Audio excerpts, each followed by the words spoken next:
All right, welcome back to the channel. If you're just joining me for the first time, welcome. I'm going to go through a field strip procedure on the 1903 Colt Hammerless Pocket pistol. The term field strip is a military-derived phrase explaining the breakdown of a weapon or equipment that facilitates a cleaning and serviceability check, but can be quickly reassembled to function again as needed. First order of business is to clear the weapon. This should be common sense, but if I don't show it on camera, people will call you out in the comments. My particular version here is the 56,000 number serial number range, which puts it at a Type 1. This procedure should be similar for a Type 1 or Type 2, which runs to about serial number 105,000. However, I've also read that it will work for a Type 3, but not for a Type 4.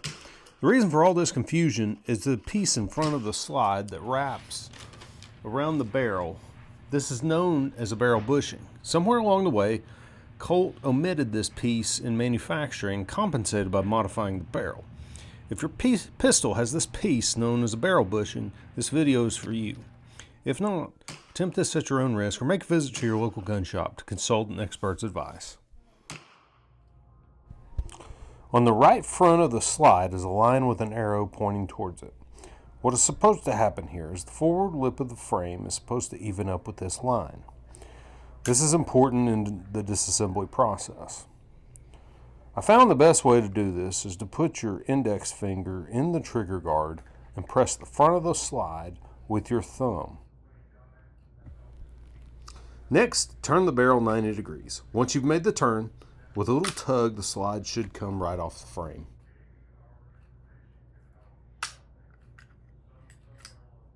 At this point, you can now remove the spring and guide. The guide and spring are meant to be separated. If yours feels stuck, you may need to soak it in oil for some time to get them apart, like I did for mine when I first broke it down. It was covered in carbon.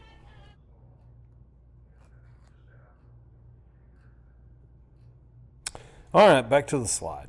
Again, use caution with this portion.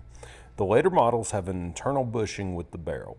In the Type 1, like mine, the Type 2, and perhaps the Type 3 or 4, depending on the gun forum you read or YouTube video you watch, you rotate the barrel bushing 90 degrees and wiggle it out.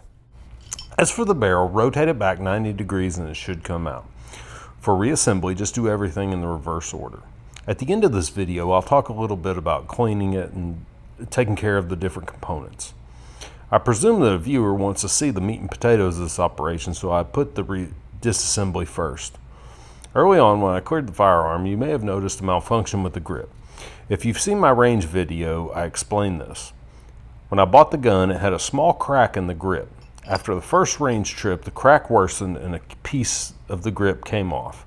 I can't say for sure since I'm not a Colt history buff, but I guess that these wood grips probably came original with the gun. They're definitely pieces of old wood and have soaked up a lot of gun oil over the years. I also mentioned in a previous video my barrel bushing is quite loose. I can move it very easily, and I feel like it even moves a little bit when I fire it. I have a new one on order. To simply put it back in, just reinstall it upside down around the barrel. It may require some wiggling just to get it into place. For the slide spring, I find it easier to place the spring guide into the frame first. There's a small hole recessed into the frame that you'll notice when you tip the frame up. Take note of the rails on the top of the frame and the cuts in the bottom of the slide. Just ease the slide into place on these cuts and it will move into place. You may feel a little bit of resistance when you slide the frame into the slide and when you push it all the way back, and this is normal. As with the disassembly, just push the slide back and line the end of the frame with the stamped line on the slide. Once you do that, you can rotate the barrel back 90 degrees into place. If you have trouble rotating the barrel, just take note that the frame is even with the guideline on the slide and wiggle it just a little bit. It should fall into place. The first couple of times you do this, you may find that some of the parts don't want to cooperate. Don't get frustrated. Just go back a step and try again. A quick functions check should send you on your way. Part 2, I'm going to go over some cleaning methods. First things first, you will need to spend some money on a cleaning solvent, a general CLP. Cleaning, lubricant, and protectant oils such as Outers, Break Free, Rim Oil, and Hops all make a product like this. I use these a lot. Hops No. 9 gun cleaning wipes. They just pull out like a regular wipe. Remington and Otis both make a similar product. Just like any other cleaning wipes, they'll dispense one at a time, only covered in oil to help clean a firearm. The easy way to do this in a cost-effective method is to simply use a rag with some gun oil on it. Just take your product and apply a good coat either on the rag or on the surface, or even both. You can use toothpicks along with the rag applied to clean holes, notches, and crevices.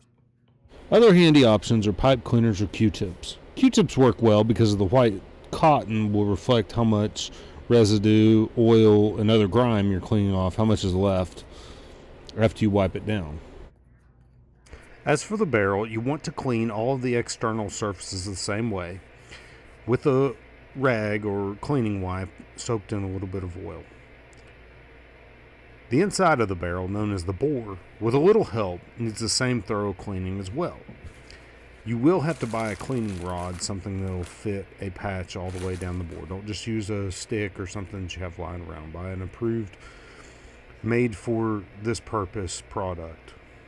You can also buy pre-cut cleaning patches specific to the caliber. Take note of the caliber when you purchase them, or you can just cut the squares out yourself from an old rag or t-shirt. That's the cost-effective way to do it. Put a little oil down your bore. Hops number 9 makes a bore cleaner, which is some pretty good stuff, but if you want to just use oil, you can use oil. I do that quite a bit. And it may take you 15 or 20 passes to get all the residue and carbon, depending on the ammo you're shooting and how much you've shot it. It may take you 15 or 20 passes to get. You want to wipe it until the patches come through clean. Using a new clean patch each time you make a pass down the bore.